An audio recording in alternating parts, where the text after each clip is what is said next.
Justice for all. Thank you. Well, I'd first like to recognize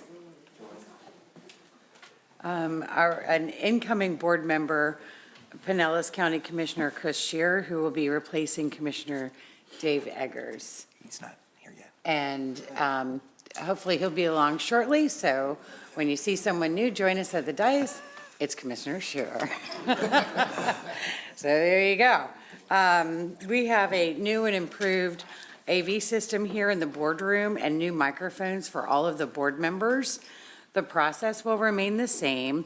However, if you would like to ask a question or make a comment, just press the button on your microphone and the chair will recognize you in order of those requests, which is on an additional screen that we have here.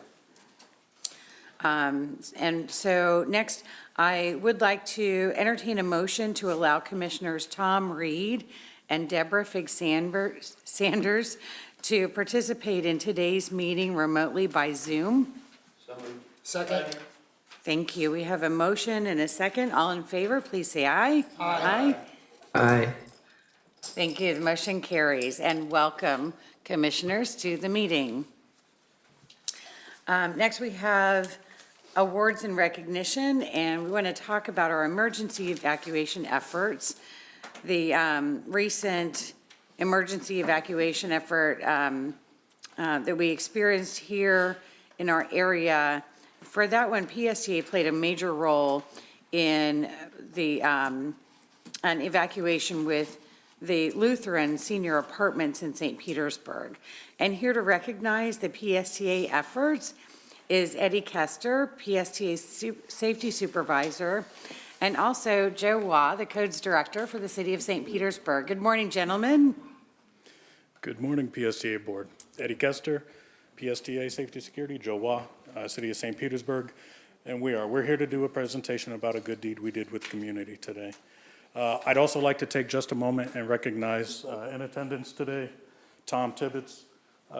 Tom Tibbetts is our general manager for PSTA's paratransit contractor, who 100% of the time, every time we get a call for an evacuation like this, they have responded and they've been in lockstep with us every time. So thank you, Tom. So as you may have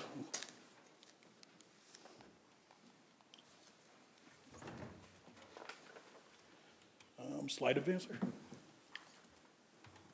There we go. As you may have read in recent news, there was an incident at the Lutheran Apartments that knocked out power and water for a period of time. And PSTA was contacted December to help provide aid and evacuations. PSTA's safety, security, and team, as part of our culture, is very passionate about keeping Pinellas County safe. And for us, it's a matter of pride that we're a mission-critical part of Pinellas County's emergency response plan. So whether that is back-to-back hurricanes in our community or a high-rise in the core of downtown, and we get a call for evacuations, we're proud that we can be a part of that. Before I hand this presentation over, I'd like to take just a moment and applaud the City of St. Petersburg's efforts on this day. My impression upon arriving at the scene here was that this was probably the most organized effort that I had ever walked into. And that's not generally a word that I would use to describe an unplanned event like this. Generally, during an emergency, people are scared, they're confused, they are looking for an authority to help them find what to do, when to do it, where to go. And when we showed up that day, fire, EMS, the city, PSTA staff, please notice the handsome fellow with the fancy hat and the hands on his hips in this slide. We had our game faces on this day, and we accomplished this mission safely for all. So it is with gratitude that I hand over the rest of this presentation to Joe to walk us through the story. So thank you so much. Good morning, everyone.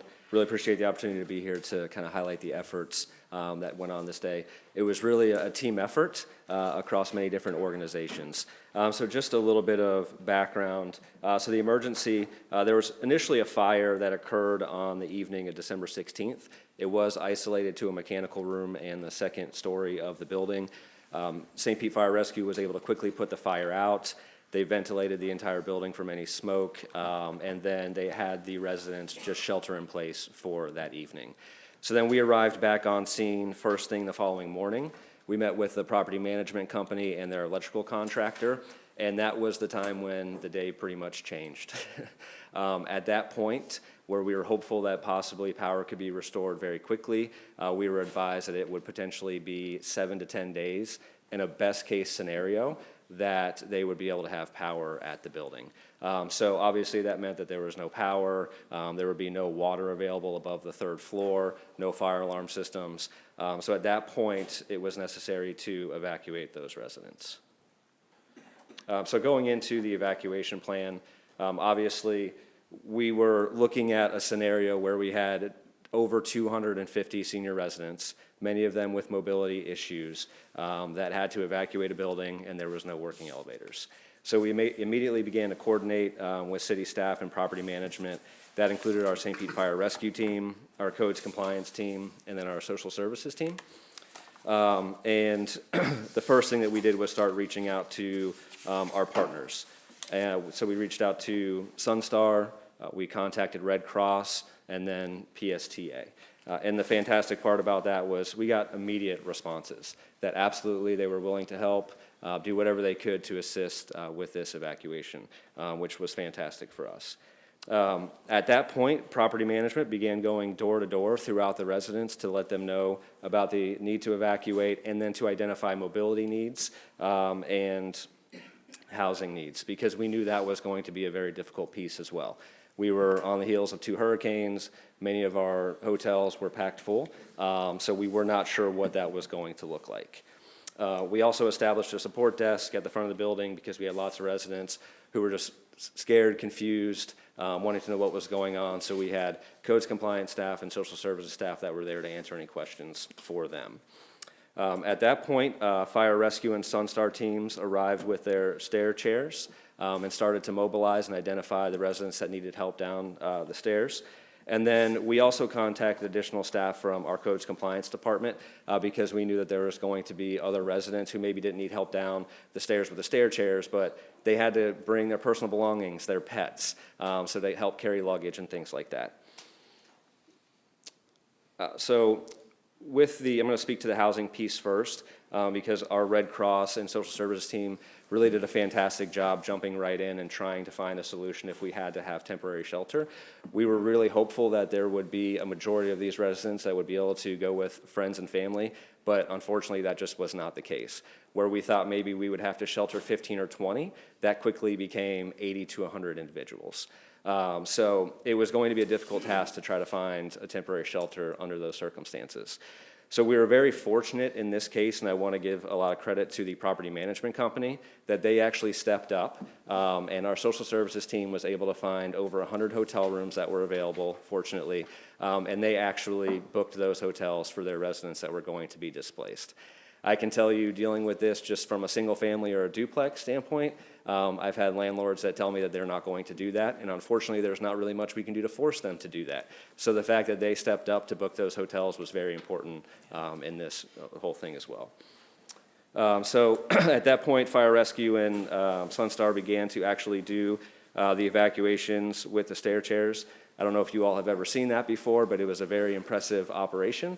Going 16 floors with those and evacuating residents was very difficult work, so I can't thank our first responders enough for that. And then again, our other support staff were helping other individuals down with their personal belongings. And then once the residents came out, we were able to kind of group them by destination on where they were going. That way, when PSTA showed up, we were able to know this bus is going here, and it just made it a very smooth operation. So the current situation, unfortunately, the residents still remain displaced today. So the city did everything that we could to expedite the permitting process. So that way they could get temporary power restored to the building, which they do have right now. But they are still working on their fire alarm system. And as soon as that gets completed, the residents should be able to return to their homes.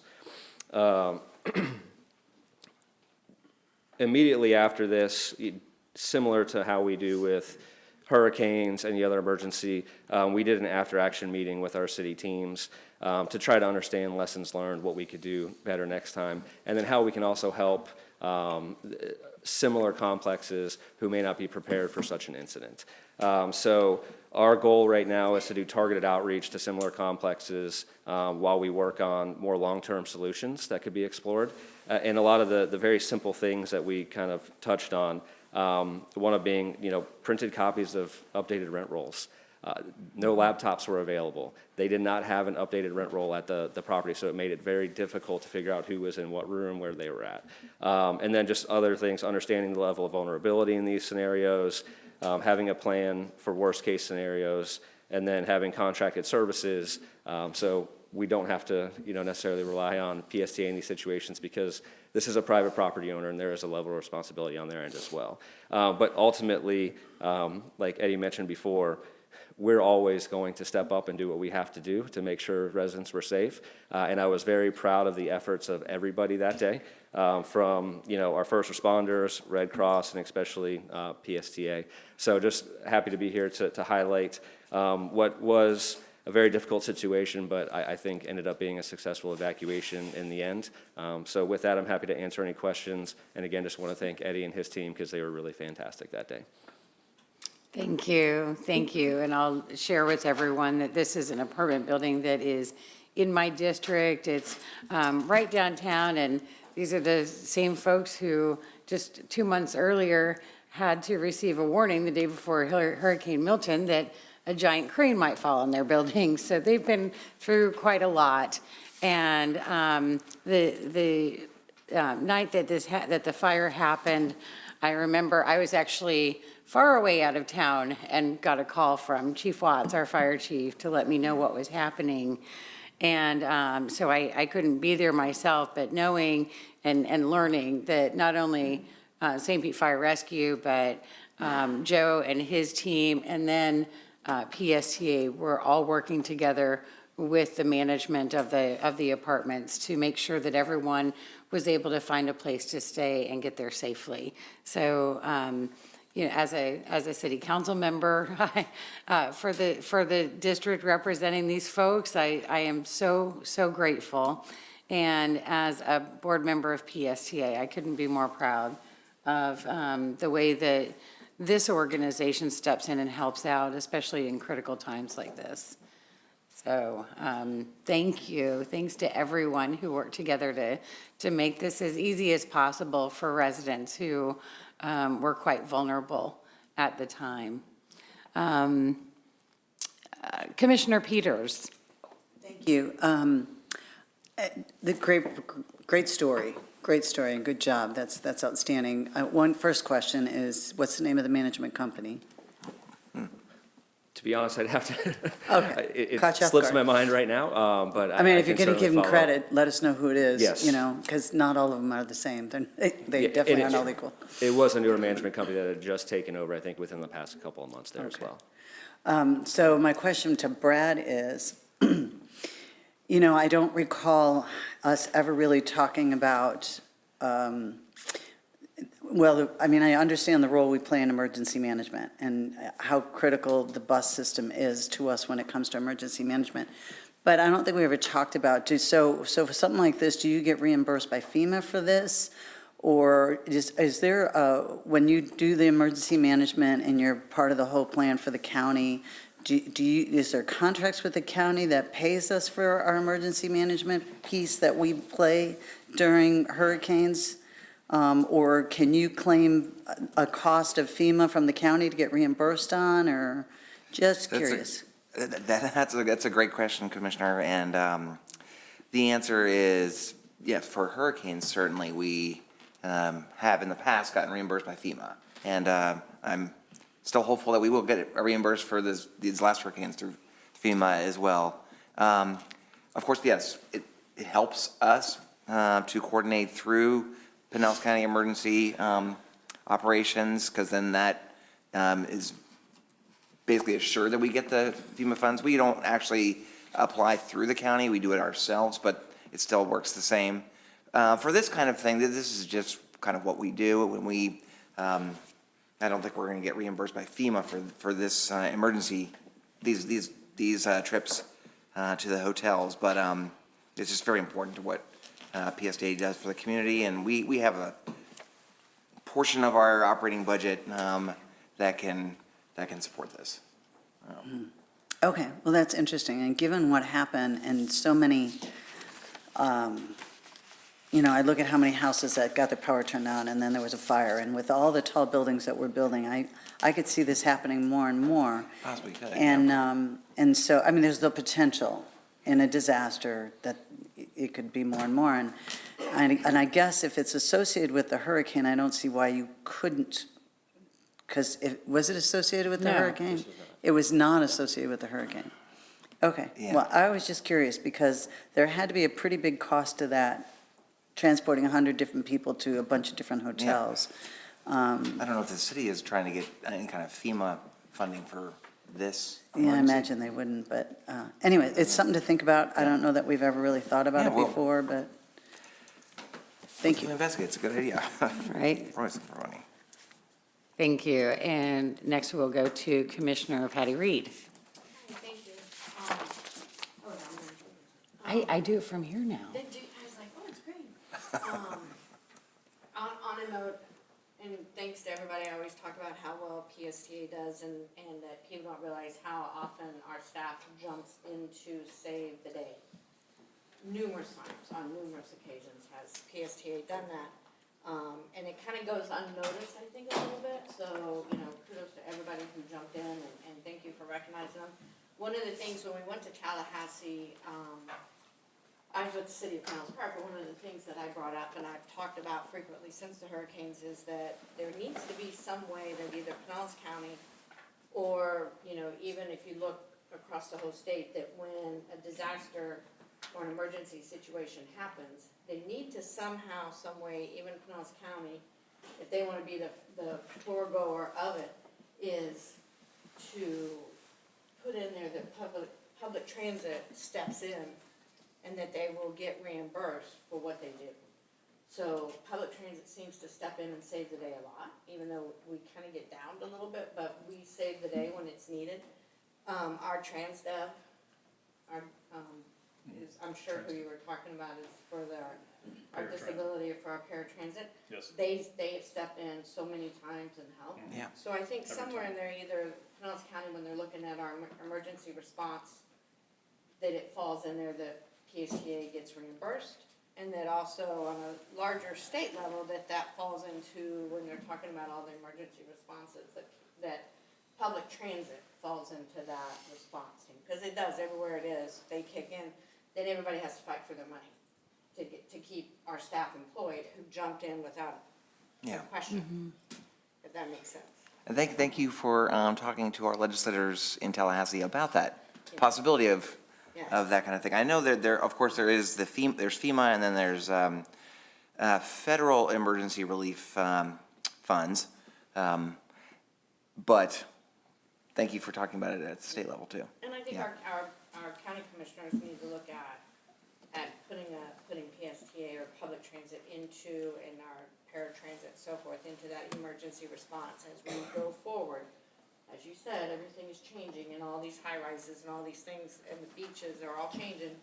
We're gonna jump on the PSTA numerous times to save the day in this area, but they do it throughout the state, so we have a lot of disasters, it seems like every year. It should be something that people are looking at, so Brad didn't have to spend half his time trying to get money back for us being good people.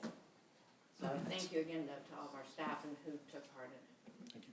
All right, thank you. Commissioner Peters. Just as a follow-up, because now you said Sunstar was there, right? Correct. So Sunstar, I'm sure, got paid, right? And so, so I just think anybody else that showed up probably, I mean, the fire department, of course, they get paid. And that's part of their duties and their job, but it's just something I think, if we're always doing stuff like, and we are jumping in a lot, and in an emergency, you are, I mean, I'm gonna assume you're part of our emergency management plan. We are, yeah. So I don't know what's in there on the budget-wise to be part of that emergency plan, if there is anything.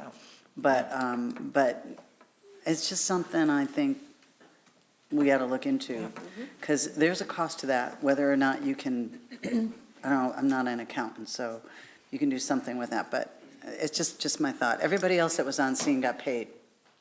I think this is a good discussion. We can talk with our legislative committee about different possibilities, either Okay. through the county, coordinating through the county, or state or feds. Or city, Somebody. right? Yeah, or even the city. Yeah, thanks. And I am only one vote on St. Petersburg City Council, but I would vote yes if somebody brought us a bill and asked us to pay it. So you've got my support. Right. All right, thanks to both of you, and we'll go to Commissioner Latvala. Thank you, Madam Chair.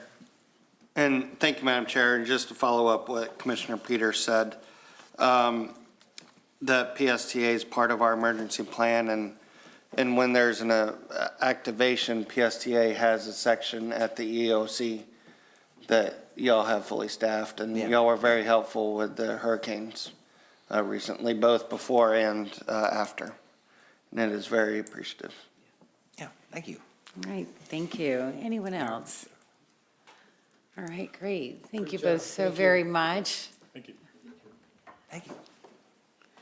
All right, and before we move on, I want to, once again, and now officially, welcome Commissioner Scheer to the PSTA Board. Before you arrived, I mentioned that you were going to be joining us, taking the place of Commissioner Eggers, and we are happy to have you joining us on the board.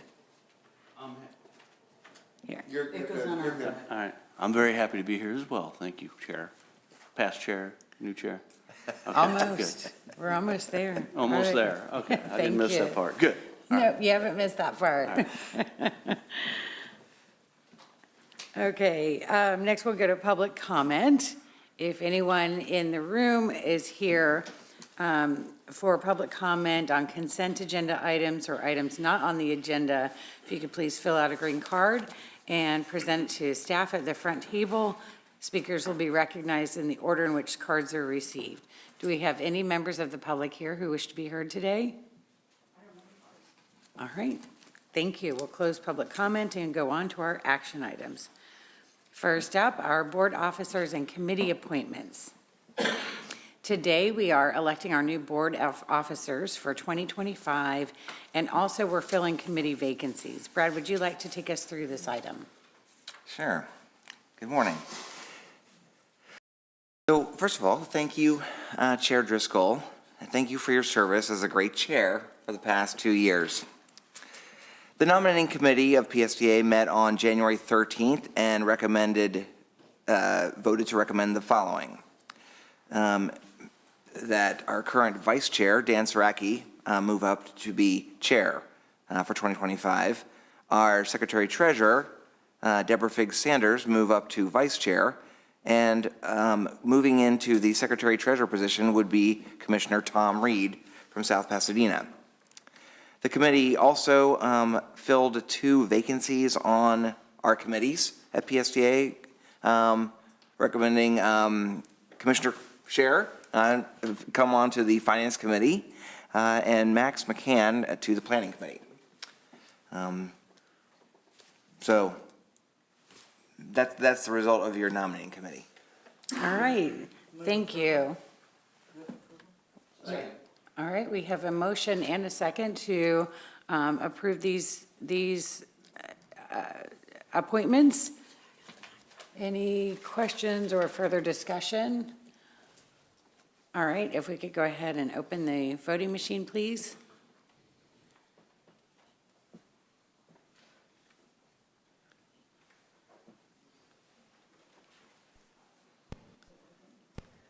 There we go. Mine is not showing up, but I'm a yes. If anyone else is not seeing their name up there as having voted, if you could please indicate your vote. Yes.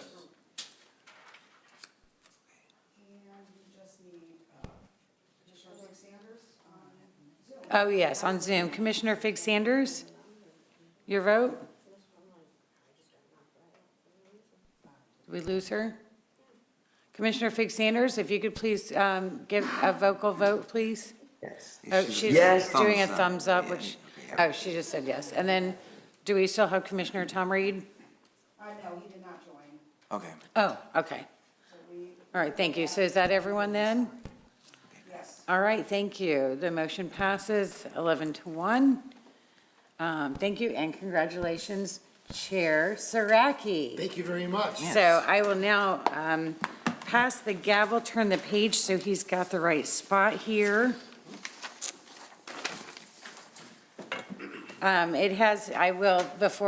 we're doing this, I just want to let everyone know, it's really been an honor to be the chair of PSTA and doing this work in our community, which I will continue as a board member.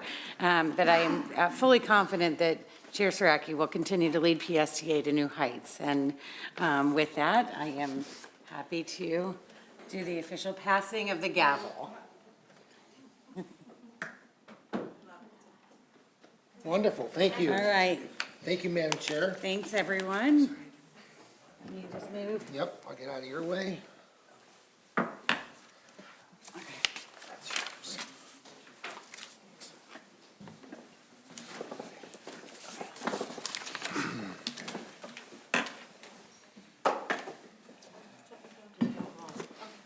Thank you very much. Welcome, everybody. It is truly an honor to be the chair of the PSTA board. I'm also proud to be the very first chairman of PSTA in the 40-year history from the northern part of the county, from Oldsmar, Safety Harbor, and Tarpon Springs. And this is truly a dream come true for me. And I'm honored to be here. Thank you so much. And I appreciate the board of directors for your trust. And I look forward to working with each one of you over the next 2 years. All right, next item on our agenda is the consent docket. Now it's time. Are there any items a board member would wish to pull? Okay. Well, all right. 5B? To pull 5D, the BJ Gavin contract? Yeah. Okay, you have the floor. Commissioner Chair, you have the floor. Go ahead. So I understand the contract's for $1.5 million total. And I was going through the pictures last night, and I realized the contract for this bus stop that you have an example for is $175,000. And I don't see the $175,000. I see a sidewalk and Yeah, no, I see that picture is not 175. BJ Gavin can explain. Yeah, happy to clarify. BJ Gavin, Manager of Capital Programs. So so the $175,000 value is not that bus stop. Okay. A bus stop, depending on site conditions, can be $10,000, $50,000, based on what's engineered for us and based on the location. So the numbers in the packet that you see, we wanted to make sure to get an apples to apples comparison of all the possible things that could happen out on a bus stop.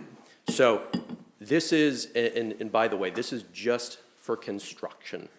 This contract is just for construction. So the apples to apples comparison on a bus stop, we might not have a totem, or we might not have a handrail because it's not warranted. So we had a list of all the things we wanted feedback on from the contractor. So that's why we had those two numbers up there to compare everything. Okay, I appreciate it. It was just my first blush, and I was like, what's this? So, Yeah, great question. okay, thank you. And does that include design? Do they do the design for the bus stops too? They do not do the design. Yeah, so the getting to a bus stop, there's the planning and identification of where do we need them. That comes out of our planning department. Then we get design done, and then the construction is done off that design. Okay, thank you. Yeah. That's all from me. All right, thank you. Are there anybody else? Yes. I'd like to pull 5C. Okay, I have 5C. Yes, sir. Anyone else like to pull anything else? That's the Clearwater Title VI. All right, do I have a motion to approve the other items on the consent docket? Believe I did. Did I get a motion? Dave Albert made no motion. I'll make a second. All right, I had a motion and a second to approve the consent docket as it was, except for the pulled item. All in favor signify by saying aye. Aye. Any opposed? Motion passes. Okay. Did we need the machine? Commissioner Walker? Oh, I think we need the machine. oh, okay, so you have to put the vote up. I'm sorry. Did you record the vote? Did people already vote? I mean, he called the voice vote, but Oh, We need to do it again. yeah. I think I Rachel's think it gonna was pull it up. unanimous, Rach. There it goes.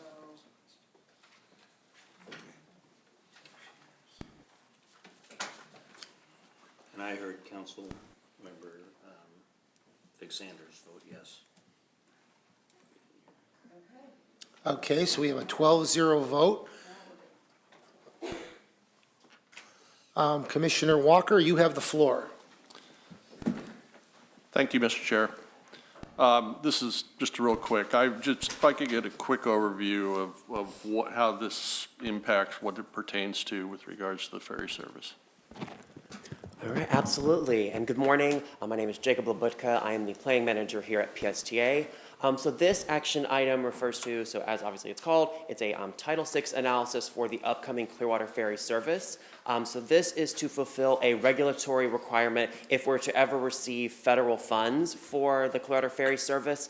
This just ensures for any new service or major service change, we're required to do a federal requirement as part of the Civil Rights Act to do an analysis of services to ensure that there are no disproportionate impacts to either racial minority communities or low-income communities along the route. So that was just an analysis to ensure that that is not an issue. And there's a report in the packet, but long story short, there are no disproportionate impacts through the service. So it's just us allowing to check the box in anticipation of receiving future federal funds.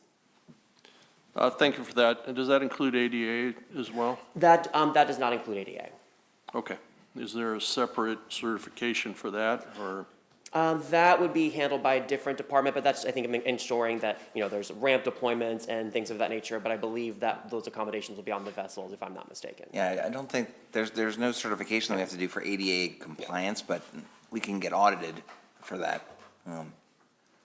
So we put it in the contract with the Clearwater Ferry to be, they have made adjustments to their boats to be ADA compliant. Okay. Yeah. Okay, thank you. You're welcome. All right, thank you. Any other questions on that? Oh, Commissioner Latvala. Thank you, Mr. Chair. I was going to bring this up later on in the meeting, but since we're on federal funding now, Brad, are we doing a review of the policies that we have in place in light of President Trump's executive order this week? Yes, we are looking through, throughout our organization at our policies. I think we already started that even last year after some of the state policy, the state DOT policies went into effect. So the impact of the suspension of grants and things like that happened yesterday, that won't really have an immediate impact on PSTA. Like, I mean, our operating budget is generally not funded by federal funds. It's funded by state and local and farebox money. A long-term suspension of grants would be a major impact to PSTA with our capital program. Before, I guess, that the suspension was temporarily put on hold, I want to thank Debbie Leas, our CFO, and Pam, our grants manager, for running around and getting 3 more buses paid yesterday, right before 5 o'clock. So we did get reimbursement for buses that we've already received. But yeah, that's really the major impact, is if it's a long-term pause or it would be to our capital program. Okay. Yeah. You're talking about the DEI stuff, right? Well, yeah, like Yeah. the policies that are contrary to, what was in the executive order. Yeah, I think we've pretty much completed that review and scrub, and, I think we're okay with everything that I've seen. Okay. Yeah. Okay, thank you. I'll move approval Oh. of item. No, I I have one more comment, have- Commissioner Barbara. Yes, thank Hazelton? you. Go ahead, you have the floor. Thank you. Along those same lines, some of the immediate actions included also the end of electric mandates. And, we're so deep into going forward with electric buses. And, the money from federal grants just may not be what it's been in the past. And, it's interesting, we're going to have this conversation today about the bus fleet. I just wanted to bring up the fact that I think that we need to reexamine the direction of this agency with regards to expecting federal grants for electric. Oh, I agree. I agree. We are, yeah. For sure. All right, thank you. Yes. And just to continue on Christopher Latvella's, or Commissioner Latvella's comments, but I was just brought to my attention, you have pronouns on your business cards. So, it would be stuff like that too. If you've got pronouns on the business cards, I think that's he made that clear on that one too. So I think you really have to do. Agencies, not county agencies. But if we're going to get federal money, that's the kind of stuff they look for. Yeah, it certainly is, and Yeah, it's something. so if it's the stuff they're going to look for, then it's something that we need to be proactive and ensure that we're more general and in compliance of that, or we may not even have an opportunity to get federal funding. So yeah. I agree with you. I think it is a good idea that we do maybe a formal agency-wide review to make sure that we're not missing stuff. So we'll do that. Thank you, Commissioner Peters, and then I have Gina Driscoll. You have the floor. Thank you. I was just looking up here. The next PSTA Legislative Committee meeting is on February 12th. I think with things changing day by day, that seems like good timing and also the perfect forum in which to have further discussions on this, because I too have lots of questions, some concerns, and we will have our federal lobbyist there to give us his insight. I think we could be set up for a very robust conversation on that. And so I would respectfully request consideration of adding some time on the agenda for these kinds of discussions. And hopefully some of these executive orders will have some more clarity by then. Yeah. Thank you very much. Next, we have Commissioner Scott. Thank you, Mr. Chairman. Just curious, Brad, are there any federal grants for electric buses that we haven't fully pulled down yet? Do we have any, bus orders that potentially are in jeopardy Yes. on that? I think yes. The answer is yes to that. Good morning, Debbie Morning. Diaz, Chief Financial Officer here at PSTA. Yes, you may recall, we had a $27.8 million grant we received for electric buses, and we don't have that in hand yet. So we've already placed the order on a pre-award basis, so that could severely impact us if it doesn't push through. Okay. When are those buses scheduled to be delivered? Probably staggered through a couple of Yeah, years. staggered. Yeah. And it's hybrid and Hybrid and electric electric. Yeah, combo. we also have the Okay. 9 hybrids in there, or 11 or 9. Yeah. hybrids. Okay, all right. Certainly that's something we're monitoring. Yeah. Thanks. Thank you, Commissioner Scott. Well, anybody else? We had a robust discussion on that. We had 5C pulled. I'll need a motion to approve 5C. So moved. I have a motion and a second. Would you like to open up the voting poll, please?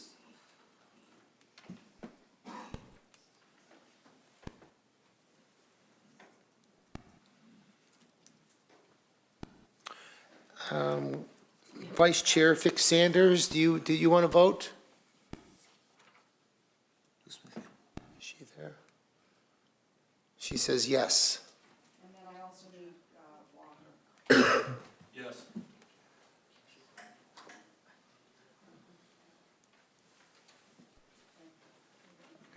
All right, motion passes 12-0. Thank you very much. Next item is item 6, committee updates. First, we are going to hear from the new chair of the Transit Riders Advisory Committee, TRAC TRAC, Ms. Gloria Lepic-Corrigan. Welcome. Good morning, thank you. Well, good morning to you, new Chair Saraki, and also thank you again to former Chair Driscoll, Mr. Miller, and esteemed board members. The TRAC Committee met on Zoom last Tuesday, January 21st.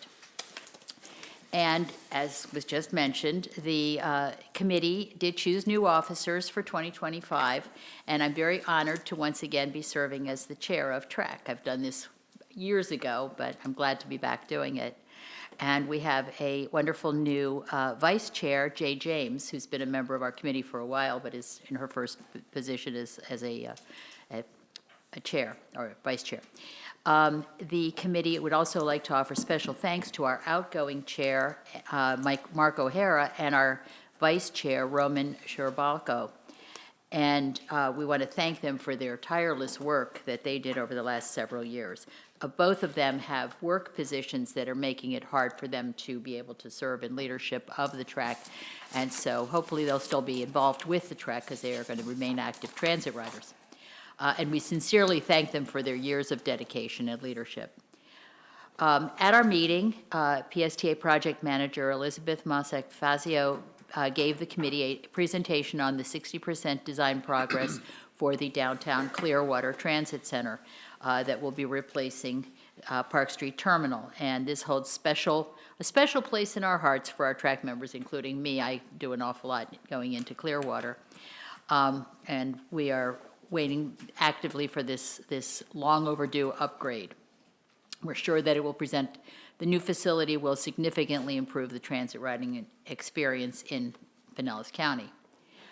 Then Mr. Miller wrapped up our meeting with an update on the proposed federal regulation change that would, if passed, prevent agencies like PSTA from contracting with transportation network companies like Uber and Lyft. And I know you will be seeing that, I think, that same information today. We are very much opposed to that change. I believe most of us are, because it would severely limit our, mobility on demand, late shift, and even direct connect. And so our TRAC members are in fact contacting the FTA to request that the regulations do not change. We're encouraging others to do so as well. Our next meeting will be held virtually by Zoom on February 18th, and as we always offer, you are welcome to attend. We would love to have you attend, because the more that you're aware of what we are talking about and experiencing, the better it is, I think, for all of you in your decision-making. So, thank you very much. Great report. Thank you so much for coming out. All right, next is my report for the Forward Pinellas. The Forward Pinellas meeting was my very first on January 8th, 2025. And the board approved appointments to represent Forward Pinellas for the Tampa Bay Transportation Management Area, TMA, Leadership Group, the Suncoast Transportation Planning Alliance, and the Metropolitan Planning Organization Advisory Council. TMA Leadership Group, Council Member Richie Floyd from St. Petersburg, Commissioner Dave Eggerts, and Council Member Gina Driscoll were all approved to that leadership group. The SCTPA Councilmember Gina Driscoll, and the MPOAC Councilmember Patty Reed, Commissioner Chris Johnson, and Mayor Dan Saraki as alternates. The board endorsed the regional transportation priorities adopted by the Suncoast Transportation Planning Alliance and its subcommittees. The Transportation Management Area TMA Leadership Group that includes a project to advance transit in the I-75 corridor from St. Petersburg to Pasco County. The board approved the 2025 safety performance measures and targets supporting a goal of zero transportation-related fatalities and serious injuries, but setting targets for crashes that are achievable through the prioritization of projects that help improve safety. The board received a presentation regarding the use of camera enforcement of vehicles passing school buses. The Pinellas County District has opted not to utilize camera enforcement at this time and shared their rationale. The board received a presentation about the revised Drew Street Safety Improvement Plan, and that's my report. Now we are going to move on to item 7, information items, Connectivity Community Bus Network. Jacob Labak, how do you say that? Labuka, PSTA's planning manager, will update us on the public input received so far on the proposed changes in the Connected Community Bus Network. Jacob, welcome. Thank you, Chair. Good morning. I'm happy to be the first information item during your tenure as Chair. Good morning again, board members. My name is Jacob Labutka, Planning Manager here at PSTA, and today I'm here to give you a status update on where we're at with what was formerly referred to as the Community Bus Plan, but now that it's becoming, frankly, a lot more real, we're now branding it as the Connected Community Bus Network. Over my 8+ years here at PSTA, both working here, doing outreach, and as well as being a frequent bus rider, I've heard a lot of things during my time here. I've heard riders say the need for more span of service to be able to access things later in the evening, more weekend service, more frequency, issues with making connections, and these are things I've seen, like I said, both at the rider level, but also just as a staff level. And so I'm really excited about this project and these recommendations because I really think this helps us move the needle forward to make improvements to the system in a cost-neutral way for a lot of riders and help increase access to opportunity for a lot of folks in our community. And so today, I want to give you an overview of the presentation that was given a couple of months ago, outlining some of the highlights in our bus network recommendations, as well as giving the results of a very comprehensive outreach effort over the last couple of months. So this plan, as I just mentioned, is a cost-neutral set of recommendations, obviously working within our existing budget.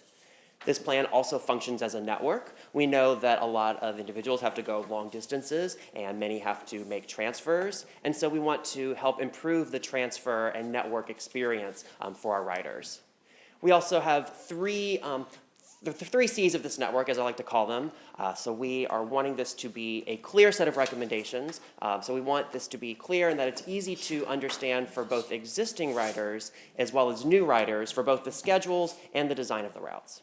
We also want to have more consistency. And so like I just mentioned a minute ago, some of our routes don't operate on weekends or Sundays. And so this plan really helps move the needle to have the majority of our service be consistent and operate 7 days a week.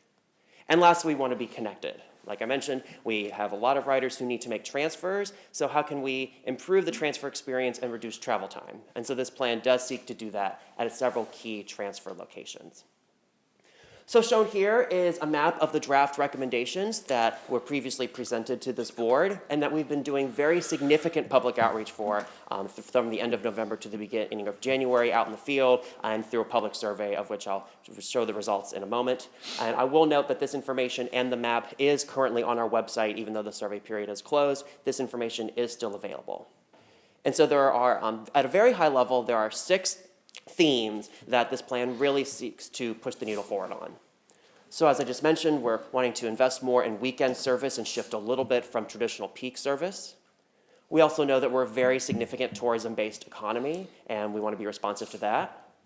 We also want to capitalize on our premium core routes through expanding our frequent service offerings, such as the Spark route on the south side of St. Pete. This plan also seeks to increase access to jobs, decrease travel time with what's called time transfers, and again, this is a cost-neutral proposal. So this is obviously a lot to take in, so we wanted to have a very comprehensive outreach effort countywide for our riders as well as for the community as a whole. So both PSTA staff and our public engagement consultant, EXP, on this project, we probably had conversations with more than 1,000 people from that time period I just described earlier. And we've also been doing outreach on this project for well over a year. But for these recommendations specifically, it was about a 6-week period, like I said, from the end of November to early January. So we were out pretty much everywhere you can imagine. We were writing, our public engagement consultant team was writing buses. Myself and other folks on the team were out staffing at major transfer centers like Park Street Terminal and Grand Central Station. We were out giving community presentations with some of our municipal partners. We did a lot of digital engagement, push notifications through our trip planning at Transit app. As shown on the picture here, I even went on a podcast. So we really tried to really have as comprehensive an outreach effort as possible to reach as many people, particularly riders, as possible. And so the next part of this presentation is I want to give you a high-level overview of the responses that we received from the survey results on how the both riders and the respondents as a whole reacted to these sets of network recommendations. So the first shown here is just a little bit about our respondents who took the survey. One of the questions that we asked is, how often have you ridden transit? So while we want to make sure that we are capturing a variety of transit riding habits, we also want to make sure we're hearing from those who are interacting with our system the most. And so based on these results, I do think we've done that. So about half of our survey respondents do ride our system daily, and the remainder ride it either less often, and about maybe 10% have not ridden it in the last year. So I think this does a good job of capturing a variety of transit riding habits while focusing on the voices who have the most interaction with our system.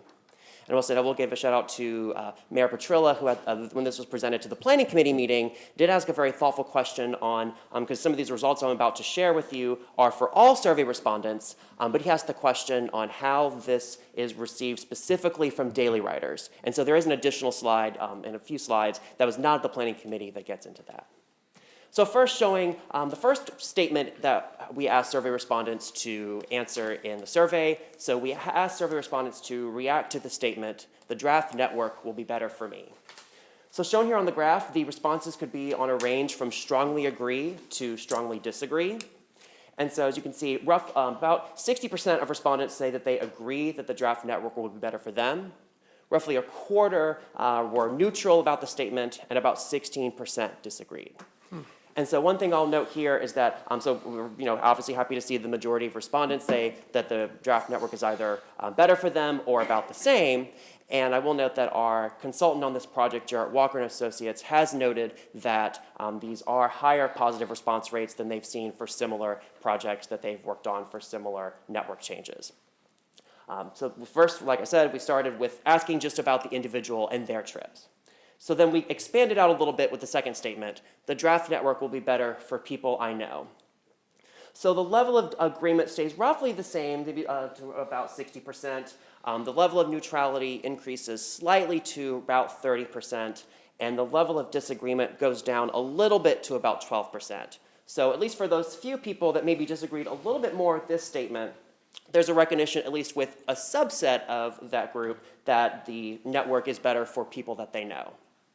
And then we see this trend expand further with the next statement, the draft network will be better for the county overall, where we see the highest positive response rates, with 2/3 of respondents saying that they think the network will be better for them, roughly about a quarter saying that it will be about the same, and 10% saying that the network, that they disagree with the statement. So I guess as the sphere of influence, or whatever you'd like to refer to it, goes out from the self to people that they know, to the network, to community as a whole, the sentiment does tend to increase among the survey respondents that they believe that the network is better.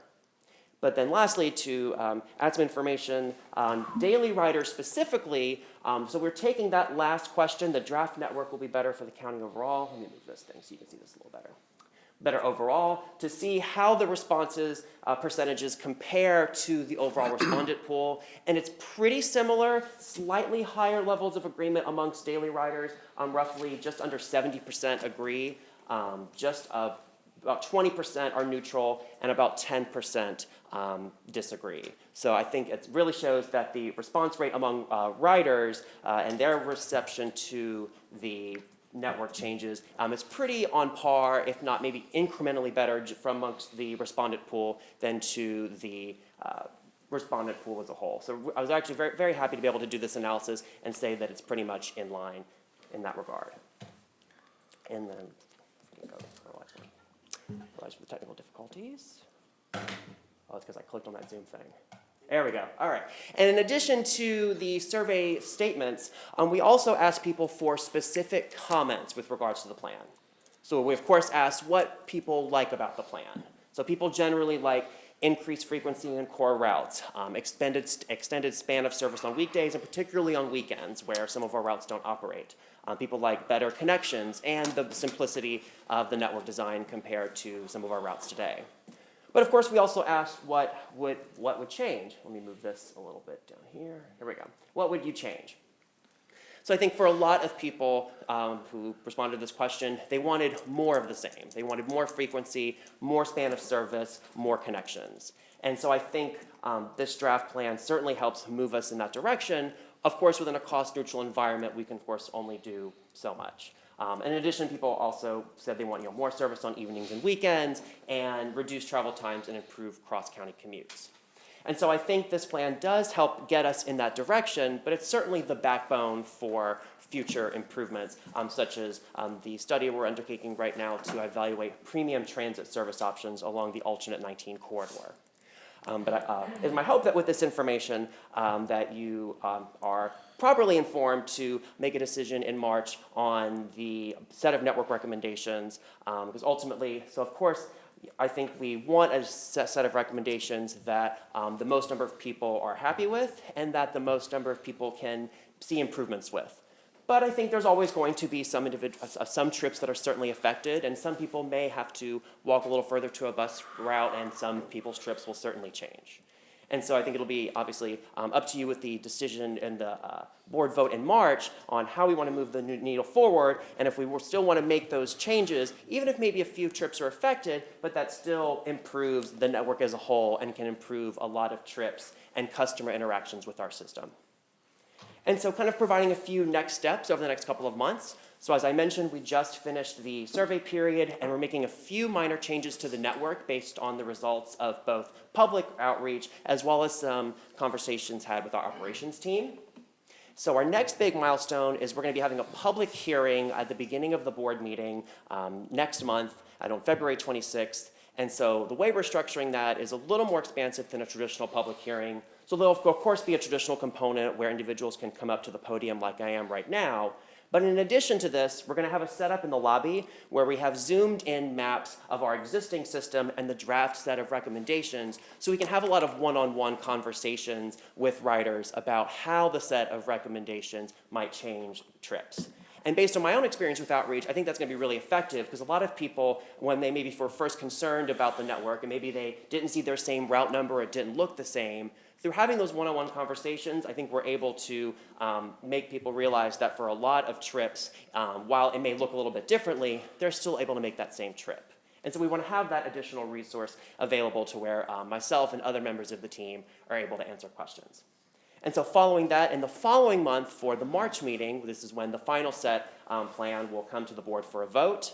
And if approved, we'll spend the next 6 months afterwards doing the scheduling work working with our operations and project management office, as well as doing a very extensive community outreach and engagement to ensure the riding community is ready for the changes that will be implemented as early as this fall. And with that, I am happy to take any questions that you have. Thank you very much for that update. Any questions? Anybody? Commissioner Scott. Thank you, Mr. Chairman. Thank you for that great presentation. You may have said this and I may have missed it. How many total survey results did we get with all of these various outreach methods? So based on, in this round, we received, I believe, just over 415 survey responses. Okay. And then in the previous two phases, I believe combined, we received about 850 in the first phase and 350 in the second phase. Okay.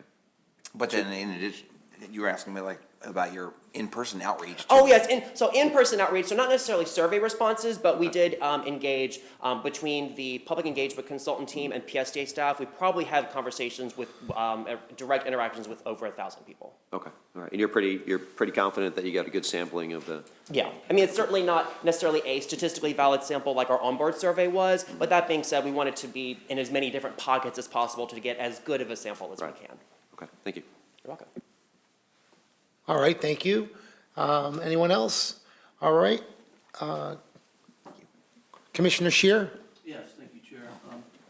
I see a lot of surveys with outreach. Did you do any outreach to the larger employment centers and like talk to our bigger employers in the area? And So we didn't necessarily go in person to employment centers, but we do have an email list that we sent out to area employers and nonprofits. That was a blast to outreach opportunities and to the survey link as well. And I believe entities like Pinellas County Schools and others were on that list. and then temporary employers, staffing companies, things like that, bus stops are very important to them. Did you reach out to any of them to find out where they would like this? Not specifically unless they were on the list, but we could certainly go back and take a look and continue to make sure we're coordinating with them through this process. That would be good to talk to because they know we're, Yeah. you know, they have good ideas on where the services should be because they're constantly in touch with the larger employers who need temporary help and so. Absolutely. Thank you for that feedback. Yeah. All right, thank you. A great job. I love your enthusiasm and keep up the great work. All right. Thank you very much, Chair. Next item is 7B, proposed federal ban of transportation network companies. Brad will update the PSTA efforts to advocate against proposed federal ban of the use of transportation network like companies like Uber and Lyft. Brad, you have the podium. Okay. Good morning. Commissioner Sheriff, to your last question, I was thinking of a time a little while ago where there was a big call center on that was on Ulmerton Road, and the owner of the call center was from California and had never even been to Pinellas County. He had just bought the call center and he owned it from afar, and then he decided he needed to expand, so he moved to an area kind of by here in the gateway area to a bigger building, and oh my gosh, the bus service was running, and his manager on site called him up and said, half the employees didn't show up, and what are we gonna do, boss? And so then he called Mayor Kreisman, and he said it was the first time he'd ever talked to a politician in his life, and then Mayor forwarded it to me. Anyway, we met, adjusted, like you were saying, we had to adjust some services to serve his new area, but he didn't realize that all his employees were getting to their jobs by the bus. But so that's exactly that's why we do have to reach out to employers with this change in plans. Yeah. So, unfortunately, I'm here in my role as overseeing our government affairs activities at PSTA. PSTA doesn't really have a government affairs officer. What we do have is we have a PSTA legislative committee that is made up of 5 board members that reviews this every month, and then we have contracted lobbyists. We have a lobbyist named Ron Pierce, who at the state level in Tallahassee, and a federal lobbyist named Harry Glenn with Van Scoyoc Associates. And both those guys are great for PSTA. As we were talking about earlier, PSTA is one of the only programs in our community that is really kind of a 3-legged stool. It's local funding, federal funding, and state funding. And so it's important for us to have good relationships. We have a lot of rules to follow. We have a lot of processes to follow. And so there was a good discussion yesterday. Things are changing right now, certainly, with the types of buses we're going to get and the flows of grants and things like that, and we need to be resilient on that.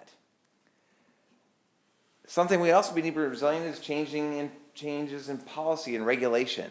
And Christmas Eve, or New Year's Eve, December 30th, 2024, the federal government, under the old administration, came out with a rule that would ban PSTA would prohibit PSTA from contracting with Uber or Lyft, or taxis, because they are not, the drivers of Uber and Lyft and taxis are not drug tested. This was kind of a surprise. I didn't think we knew that they were looking into this, but I didn't think I was surprised.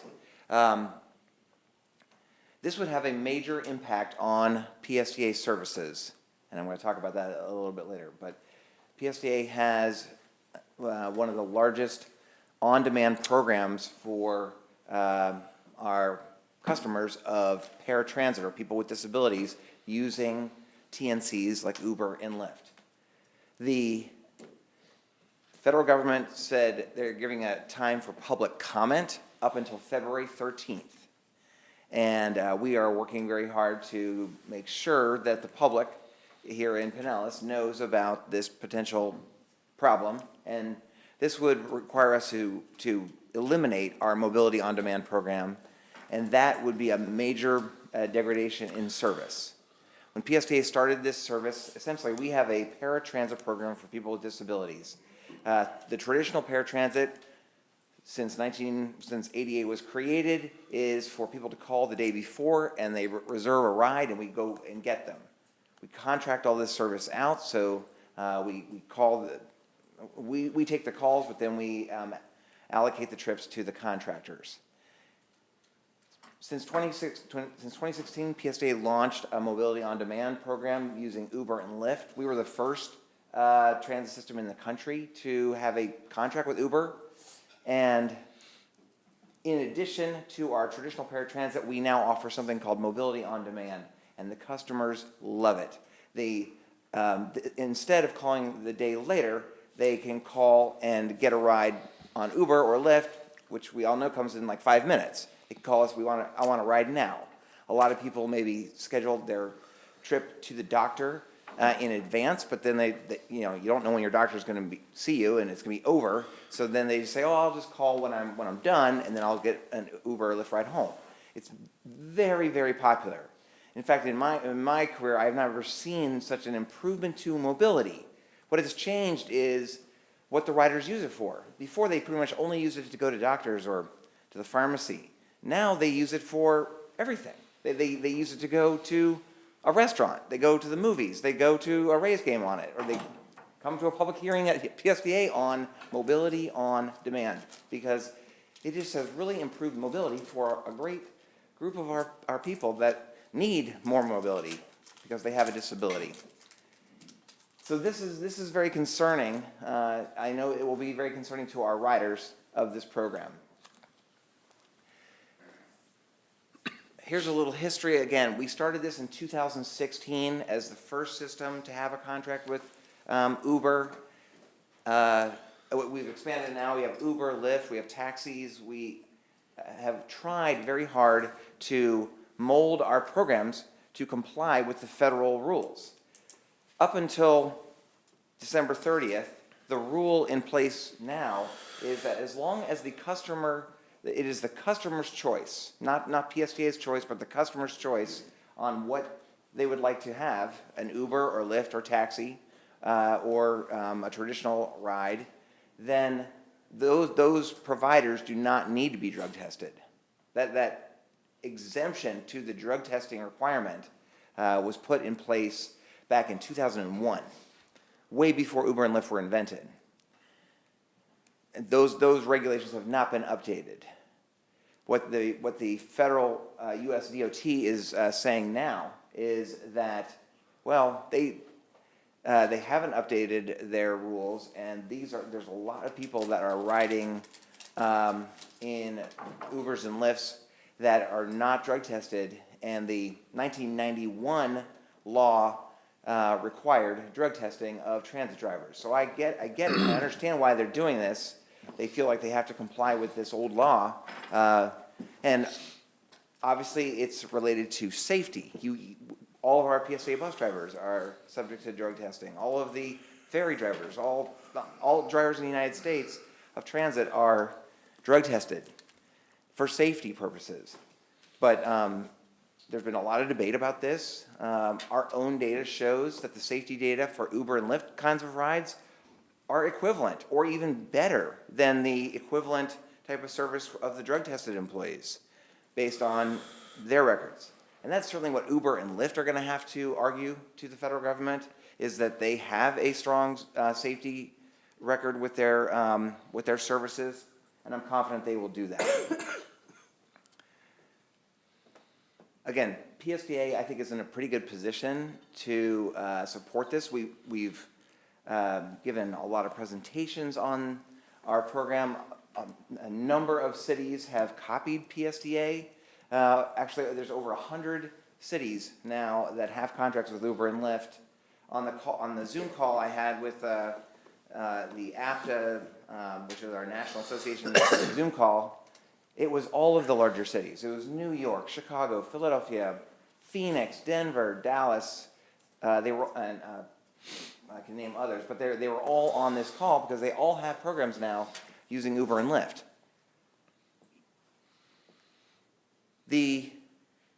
Here's a chart that shows how popular it is and the impact to PSTA if we have to cancel our contracts. In 2024, the fiscal year that just ended, we carried 281,000 rides on Uber and Lyft. And these are the customer chose this. And the traditional paratransit, the day before reservation, was 176,000. The cost of those Uber and Lyft rides was $5.1 million to PSTA, and the cost of the traditional rides was 9.1 for fewer rides. So this will be an impact if this goes into effect. First of all, some of those 281,000 rides on Uber and Lyft will switch over to the traditional. They'll have to because they have no other way to get there. So that will cost PSTA. Standing up a separate program is just really not possible. There's no really competitor to the TNC kind of model where there are hundreds of people driving for Uber and Lyft right now in Pinellas County. And that's how they can get the response times of 5 minutes, is because they're everywhere. It's a very robust system, and there's no way, even in cities that have tried to drug test their drivers, that they've been able to make it work. So what is PSTA doing? I presented this to the Legislative Committee in early January, right after it came out, and we've had endless numbers of calls and coordination with Harry Glenn, our federal lobbyist. He is doing a fantastic job of this. We, as Gloria mentioned, we presented this to the Track Riders Committee, and they have some of them have submitted comments. I put a little QR code on my slide for the Track Committee, and for you, if you want, that links to the regulations.gov to submit a comment. I don't think that the US DOT is really is going to look at the comments too much. I think they've already decided and they're really looking to Congress to give them some direction on this. Uber and Lyft lobbyists are very activated. I'm sure of that. And the good thing is that I just found out yesterday from Harry that the guy, if you can look at this picture of a ribbon cutting, the guy to the right of Senator Brandis there cutting the ribbon is the Uber lobbyist. Back then, he was just over Florida, and he was a good friend of Senator Brandis. But now he just got a promotion to be the head lobbyist for Uber for the United States. So he is moving from Miami to Javier, is moving to DC, I think today. So that should be helpful. Other thing is, of course, that there is a suspension of rules and regulations with the new Trump administration coming in. And that's very traditional for all new administrations to come in to kind of suspend rulemaking for a period of time while they get their people in there and look at this. So I don't know when, if after February 13th, when this will go into effect or if it would go into effect. I think what Harry and the Uber and Lyft lobbyists are hoping is that the new administration will basically suspend implementation of this new rule and stick with the current process, which again does sort of offer consent. It has the rider choose. The rider can choose to have a traditional paratransit or a TNC. They are choosing to have the ride as fast as possible. That's what they all want. So I'm happy to answer any questions. PSTA also, as an organization, will send in a public comment ourselves by the 13th. And then hopefully we'll see some reaction and try to get this done. I think ultimately Congress is going to have to decide whether Uber and Lyft are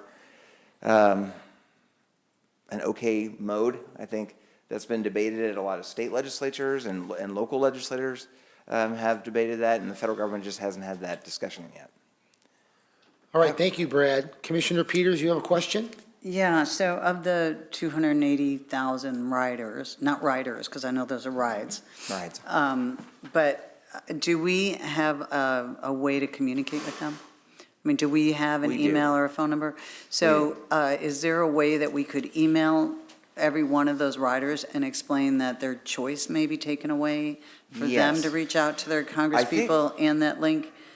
I think a robo-text to all, about 5,000 people went out So- during the meeting. Yeah, the robo-text is great, except that we're getting so many scams with text messages now that we may want to do the same thing in an email. Well, we can probably do an email also, yeah. Yeah, because there's a lot of text scams that are going out, and so people are hesitant to even Yeah. open them or click on a link. So an email may be another, just Yeah. another venue. Because if they reach out to our congressional delegation, they're going to, that's a lot of phone calls, and that can make a difference. And I would even have them reach out to USDOT, maybe not even with a link, but with a phone call. The most successful thing I've ever witnessed in all the 40 years I've lived here is when they were doing construction on Pasadena Avenue by the Corey Causeway. The traffic was backed up so bad, and people stood there. Mobile phones had just become really popular. People stood there with signs and said, if you're pissed, call DOT, and they had the phone number on there. And it literally shut their lines down. And so now there will never be construction on Pasadena Avenue during the day ever again as a result of the number of phone calls that came in. And so, there's power in those numbers. And so I think if you had every one of these people that have mobility issues, reach out even to DOT, then they may come up with a different solution even before they go to Congress. But I think that you should have them reach out to both, their delegation and that, and have it, make it really easy, so the phone numbers are right there, or emails. But I'll tell you, it was incredibly successful that these people stood there with posters, and now they will never, ever do construction during the day again. So there's power there. Yeah, I think we do have emails also. I think that's a great idea. Yeah, and I know all of the other cities are trying to activate their riders and community advocacy groups and things like that also. Okay. To get any comments. Yeah. All right. Commissioner Latvala. Thank you very much, Mr. Chairman, and I agree with what Commissioner Peters said about contacting DOT. The first thing that jumps out to me is the date of this, December 30th, when the last administration literally was walking out the door, or a few weeks before they were walking out the door. Yeah. And the new administration has signed, I believe, over 100 executive orders, a lot to do with getting rid of regulations, and a lot to do with overturning previous actions of the last administration. So I'm not as concerned with this taking effect, because this seems like it's way too much regulation, especially for a popular program that people all around the country will use. And so my question is, and I have a lot of respect for Harry. I think he does a wonderful job, just like I believe Ron Pierce does a wonderful job. Is Harry worried about this coming to fruition? Or are we just kind of getting our ducks in a row? Well, in the call that I had with him yesterday, he seemed, after the suspension of grants and things like that just happened yesterday, he became less worried. Okay. He told me he couldn't see this going into effect anytime soon, until the new, there's really, I think the Secretary of Transportation just got voted on by the Senate yesterday, approved. So I guess the way it works up there is you have to wait for your secretary to be approved for all the other political appointees to get approved in the big US DOT. So it's going to take a while for them to even probably get this on their radar. He seemed we should get our ducks in a row. We should get try to get as many people to respond to, by the public comment feed, so they know that it's important. And then he seemed pretty optimistic that we could. Because I gotta believe that, and I don't know how DC works, and I'm glad I don't know how DC works. But I gotta believe that Uber not only has their in-house lobbyists, but have dozens of other lobbyists roaming the halls. They do. And not just at the Capitol, but at the White House. And so I'm confident that Uber and Lyft are gonna do what they need to do, and then we do what we need to do, Yeah. you know, here, and I don't foresee this ever coming to fruition. I hope you're right. I hope you're right. Our writers. All right. Yeah. Board Member Walker. Thank you, Mr. Chair. Yeah, I do share Commissioner Latvalla's opinion that this is over-regulation. But I do believe, but I'm not sure that I necessarily share the optimism on this, because here's the thing. If you look at the precedent that's set at the federal level for, let's just say, TSA, airline pilots, public transportation, and, you know, even my employment with the Cal DC Connection as a ferry driver, I have to register with the TSA, which means that I also get drug tested. And so, you know, there's absolutely no question that this would have a significant cost impact to PSTA, but more importantly, an impact to our ridership. Question I would have is do we have similar agreements with any other private sector service providers? Oh, yes. And what is their stance? Are they drug testing their employees, their drivers? So the entire time we have tried to set up these programs, we have tried our best to follow the federal regulations, which requires drug testing for services that PSTA provides. So yes, we have a whole set of contractors. Transdev is the name of our company that runs our traditional paratransit. Tom Tibbetts is here, that is the manager of that program. PSTA contracts with Transdev to provide traditional paratransit the day before, and they all of their employees follow. PSTA has this in their contract that they have to follow the federal random drug testing processes. All of our other services are like this. In 2001, the federal government gave an exemption of that to taxi cabs, as long as the rider chose the taxi cab company.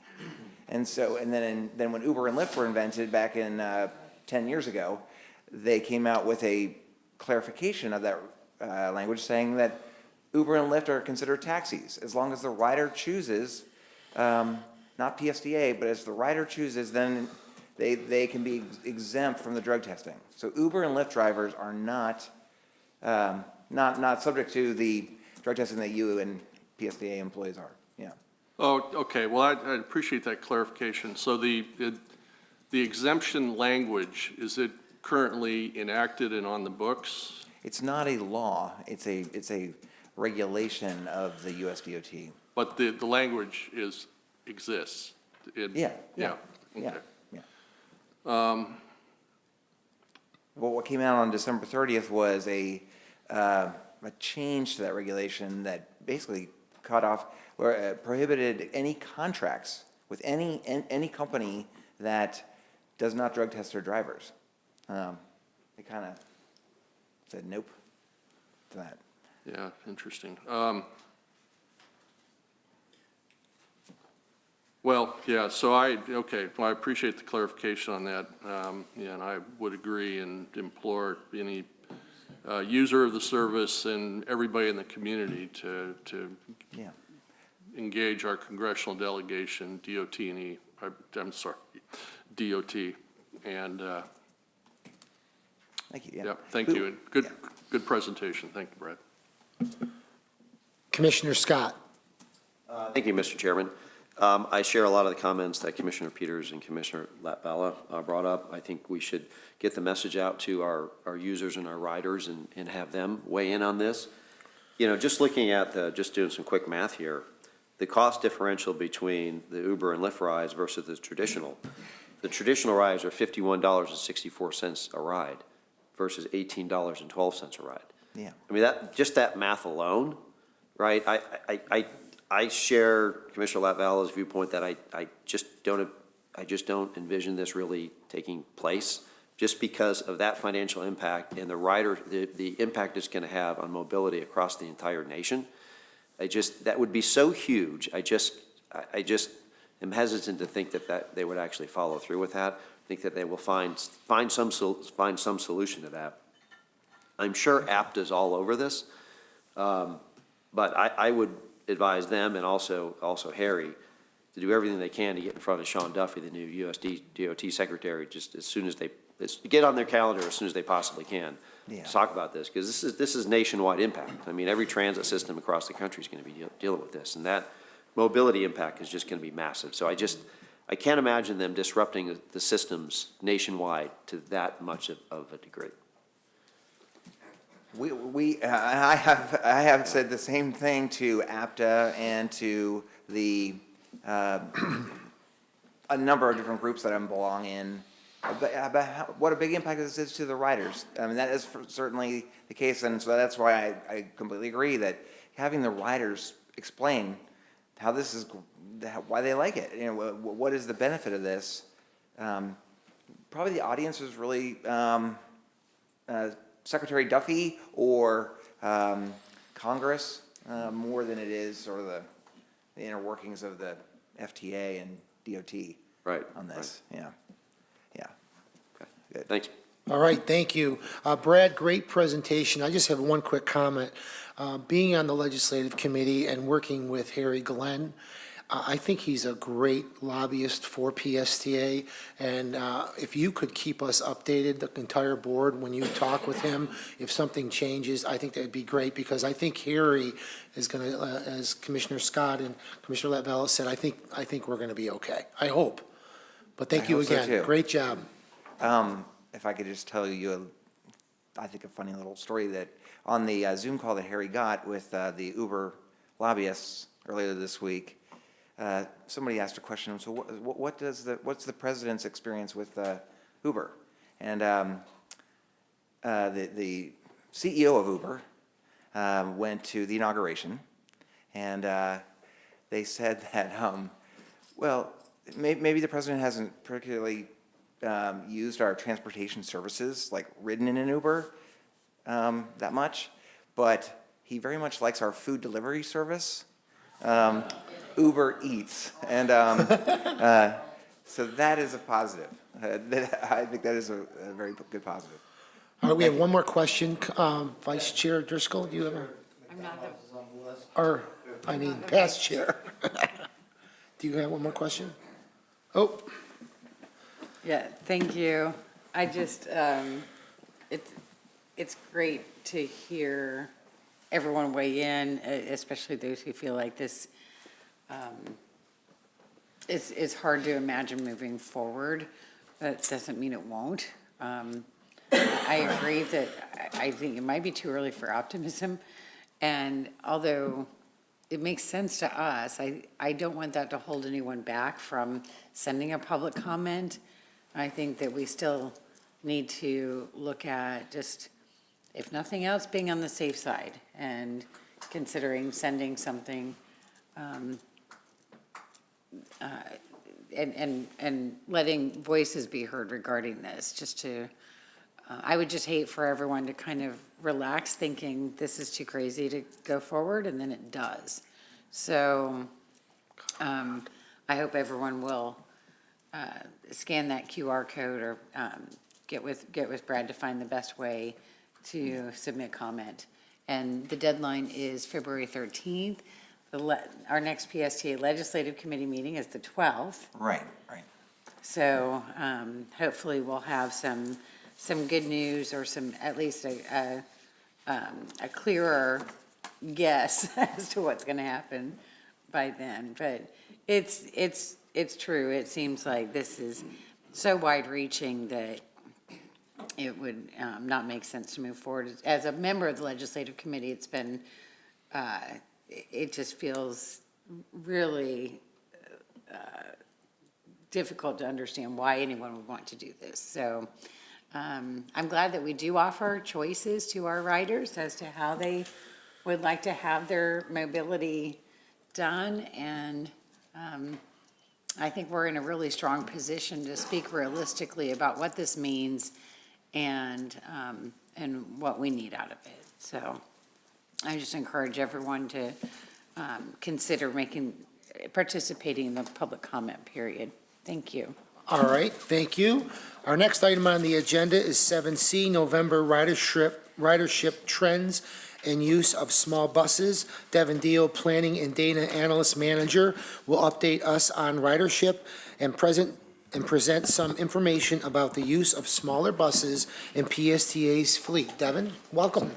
Good morning, Chair Saraki, PSTA Board. My name is Devin Deal, Planning and Data Analyst Manager. For this presentation, we take them to Finance or Planning Committee every month, and then if it's kind of pertinent board discussion, we try to bring it to the board. So we went over some November ridership highlights and also dove into the analysis that we do when we're considering bus sizes and where to deploy them throughout the county.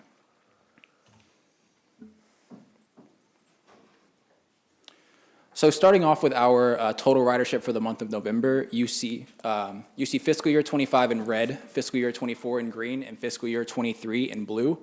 This is our system total ridership that includes all of our mobility programs such as Vanpool, Uber and Lyft, our fixed route bus service. We were below fiscal year 24 in October. We attribute that to Hurricane Milton with several days of service shutdowns. And then we did rebound and see our highest ridership in the last 2 fiscal years in November.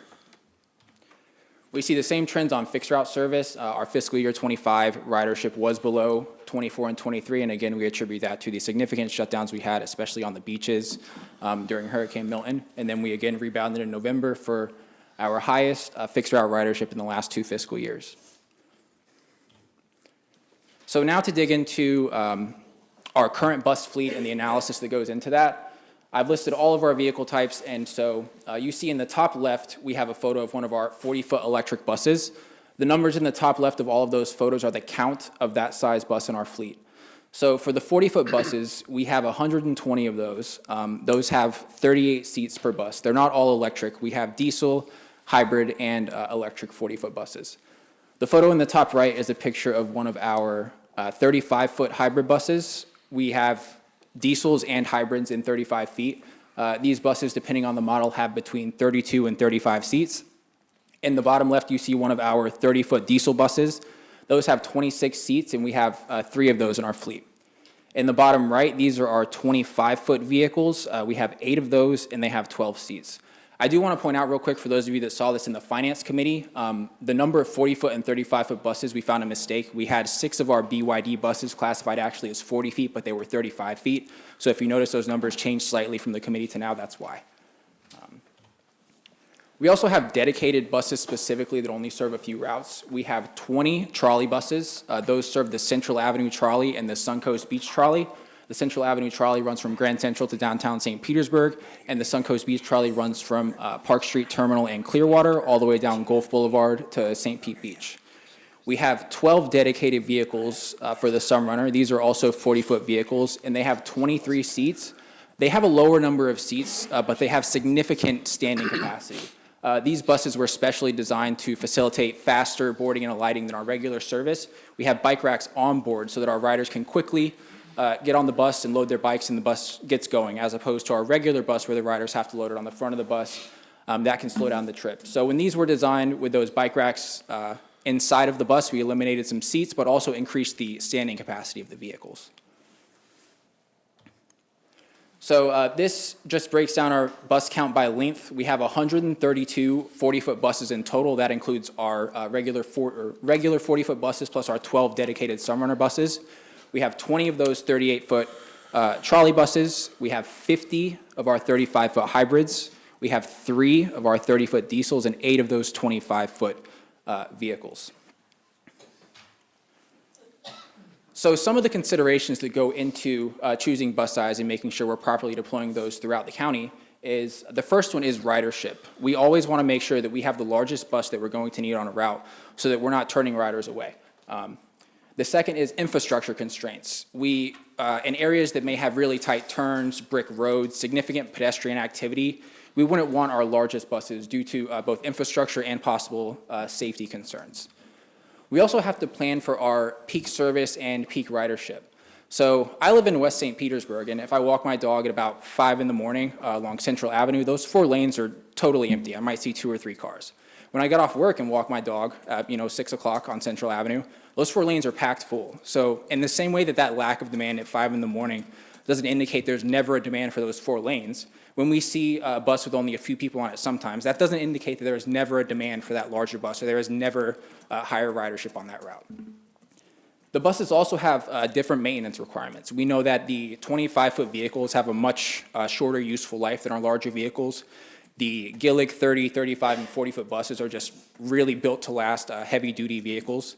And there could also be grant requirements associated with these vehicles depending on how they're purchased. So we wouldn't be legally allowed to deploy our newest buses only to high-income neighborhoods, for example, and disproportionately send our diesels to lower-income neighborhoods. We could not do that if those buses were purchased through grants. So this is really the meat of the analysis, and I want to take a second on this slide. What you see here is the absolute max load by route for fiscal year '24. And what max load is, that is the maximum number of people that were on a bus on a route at any given time in fiscal year '24. Going from left to right, you see the Sunrunner had the highest max load at 76, all the way over to Route 22 that had the highest max load of 16. On this graph, you also see those 2 horizontal lines. The highest line is that dark green line. That's a breakpoint at 38, and we chose 38 because that is the seating capacity of a 40-foot bus. So if we had over 38 people on a bus on that route at any point, we would require a 40-foot bus for that route. The second line, horizontal, is the dark blue line. That's a cutoff at 30. We chose that because that is still a crowded bus, but that could be served with both a 40 and a 35-foot bus. And then after that, you see the routes in orange that had a max load 30 or lower throughout the year. And those buses could be served with both 35 and 30-foot buses. The routes are broken down and highlighted in green, blue, and orange, just to break it down a little bit more. And the numbers below that are, those take into account the number of buses that we run on those routes today and factor in the 20% spare ratio that's generally required. So I know that max load of 76 in the Sunrunner seemed really high, but that is, again, due to that significant standing capacity. I had personally boarded a Sunrunner bus after a Rays game where we jammed in like sardines and then got to work and pulled the load report and saw over 70 people on the bus, which is very exciting. You see some photos here. The top left is from the Pride Parade with a really packed bus. You see our manager of capital projects, BJ Gavin, on a full bus, and then that's myself, another nice full bus, which we love to see. So another consideration is the cost differential. This is from Jacksonville Transit Authority's most recent bus purchase for electric buses. There is really minimal cost difference in those bus sizes. The largest cost differential for PSTA comes down to maintenance costs. Those 25-foot vehicles tend to require significantly more maintenance with a significantly shorter useful life, again, because they aren't necessarily as heavy duty as our Gillig buses, and reliability is obviously a factor. We want to make sure that our buses can stay on the road when we need them. And so again, just to go into some of the trade-offs, the main trade-off is capacity. Again, we would never want to put a bus that can't support the number of people that are riding on that route. We always want to make sure that there's enough seating or enough space for the people who need the bus so that they can get to work, they can get their medical trips and all the other things they do around the county. The second is the operating costs. We, again, don't really see significant savings in operating costs from bus size. It's really down to maintenance costs. Again, with those shorter, less durable buses, the 25-feet buses, with that lower useful life and higher maintenance costs, that is where a lot of the cost differentials end up coming from versus 25 to 30, 35, 40-foot buses. Again, we know it is important to PSTA, to the board and our community to make sure we're right-sizing our fleet. Diverse fleet is obviously important. And again, just hitting on that reliability and useful life again. But one thing that I really want to point out is the low floor availability that we have in our 30, 35, and 40-foot buses that we don't have in our 25-foot vehicles. So what I mean by low floor is if you look at that photo of the Sunrunner in the bottom picture, you see that wheelchair ramp, it drops down, and the mobility impaired riders have a level surface or a smaller angle that they have to traverse to get on the bus. With the vehicles on top, like you see, that's a cutaway. The mobility impaired riders would either have to walk up a steep, narrow set of stairs, or they can board on that wheelchair lift in the back.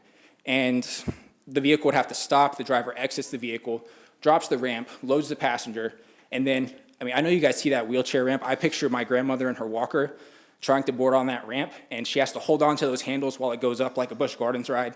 It's not really the best for our riders. So that low floor availability to allow that level boarding is really important for our riders and our service. And also, if that wheelchair ramp on the 25-foot vehicles breaks or goes out of commission, we can't manually load it and unload it in the same way that we can on our Gillig buses. And so for our next steps, you heard from Jacob Labutka about the Connected Community Bus Network. That will be going to the board in March for approval. And pending approval of that bus network, all of the routes that I showed you the analysis for would be changing. So we would bring this same type of analysis post-bus plan back to the board, and we would also bring this load analysis in conjunction with any of our bus purchases in the future. And with that, I'm happy to take any questions. Thank you very much. Any questions? All right. Well, great job. Thank you for that wonderful update. Next item is item 8 and 9, reports and correspondence, future meeting subjects. Brad, do you want to update us on reports in our packet and upcoming meeting subjects? Thank you, Chair. I think Devin pretty much covered the reports part of the items in your packet. I did want to talk a little bit about what's coming up immediately on Friday.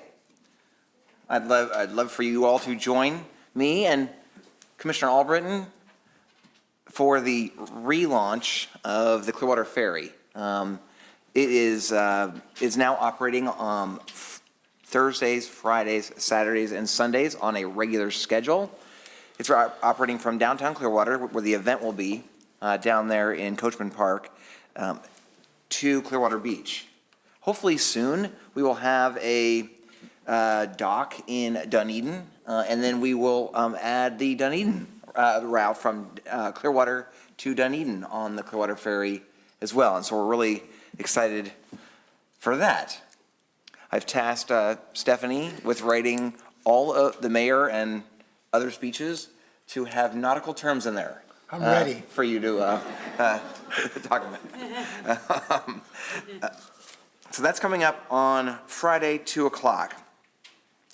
An update on our planned new service between St. Pete Clearwater Airport and the beaches. That is also launching on February 10th.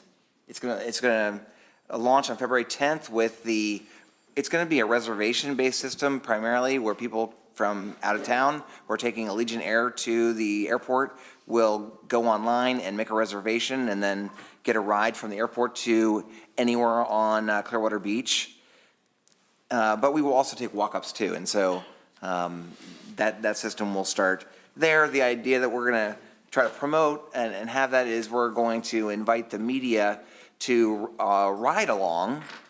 Thank you, Commissioner Scott, for agreeing to come on one of the ride-alongs with hopefully some real riders also aboard the vehicle to talk to the reporters on that. Also at your places, I wanted to highlight a recent trip that Chair Saraki and I took to Tallahassee. And this is the legislative sheet that we went over with all of the Pinellas delegation when we were up there. There's no ask or legislative request for any funding from PSTA to the state. Of course, we do receive state grants through the Florida DOT. But what we were trying to do this year was sort of highlight many of the sort of ways in which PSTA is responding to the state legislature from last session, which included a lot of new provisions that public transit systems across the state of Florida are required to report on. For example, we are now required to report our administrative costs or our overhead and compare that to the statewide average for transit systems.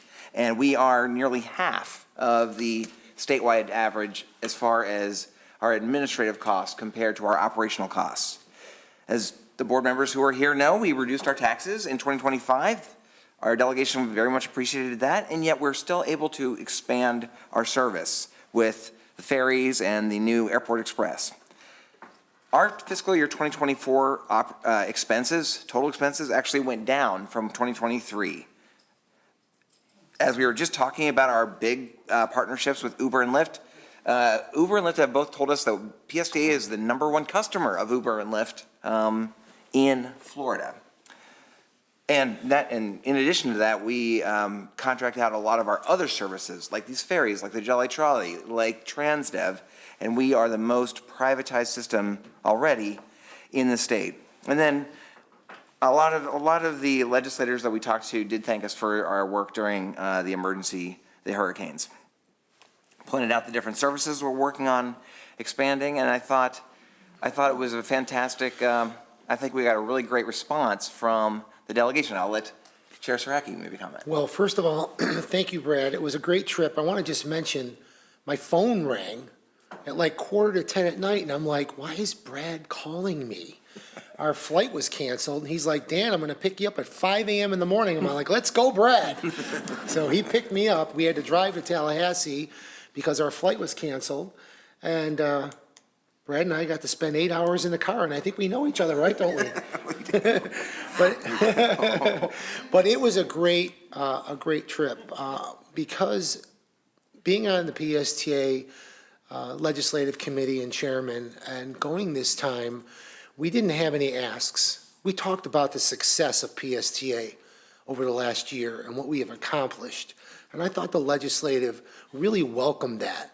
They didn't really question us or give us a hard time like they have in the past. They were really pleased with what the PSTA is doing for our ridership. One of my favorite parts was the governor's office.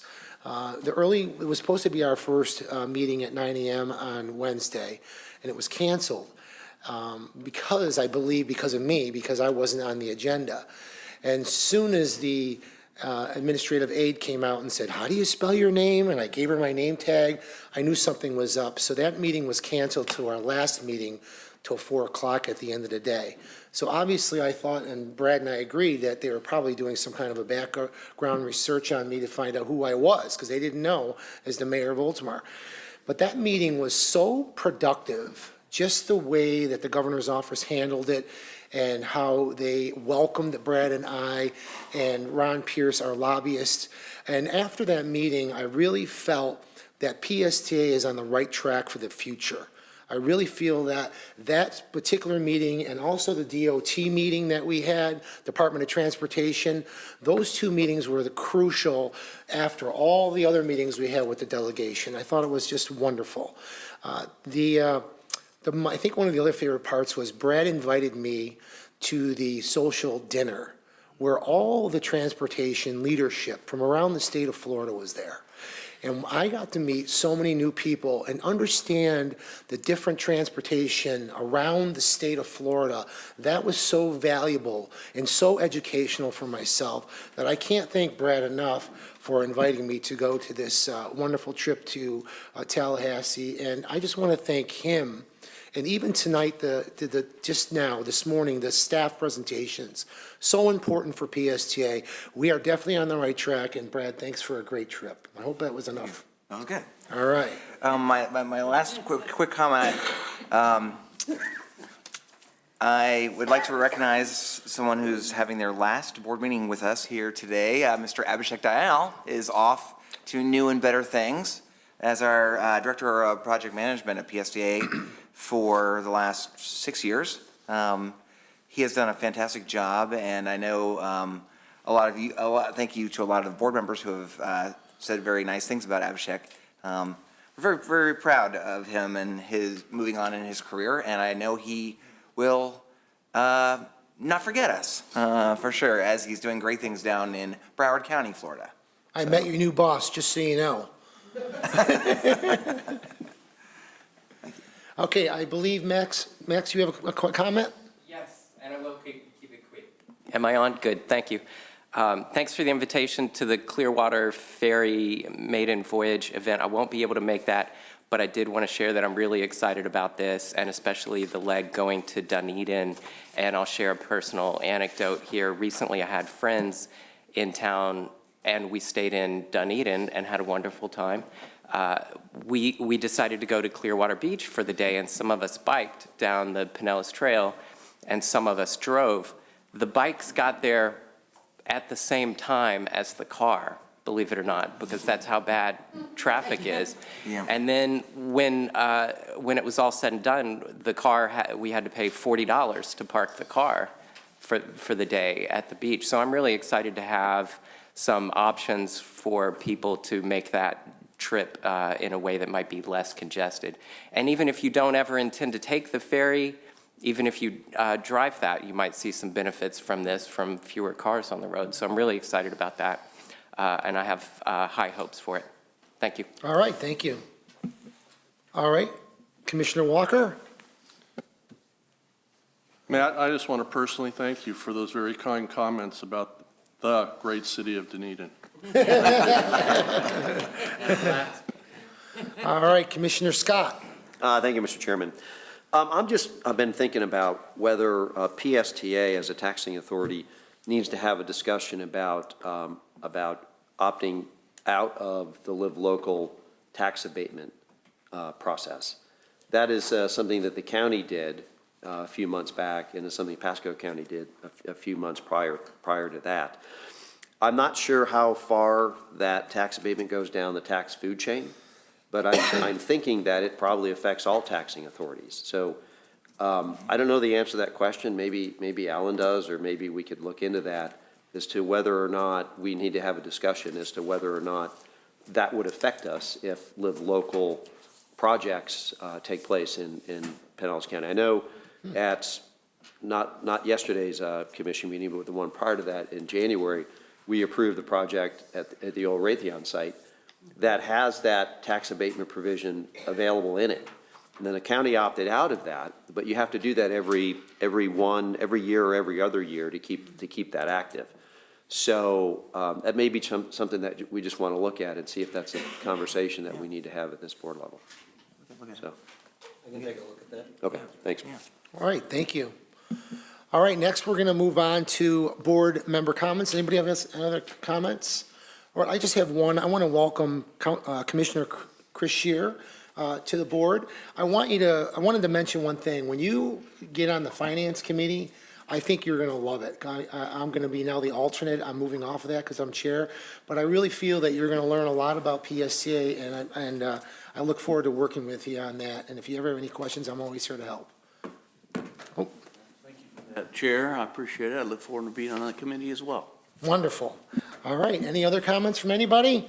All right, our next meeting is February 26th at 9 a.m. I did it. This meeting's adjourned. Thank you, Chair. Great. Way to go, Chair. Way to go.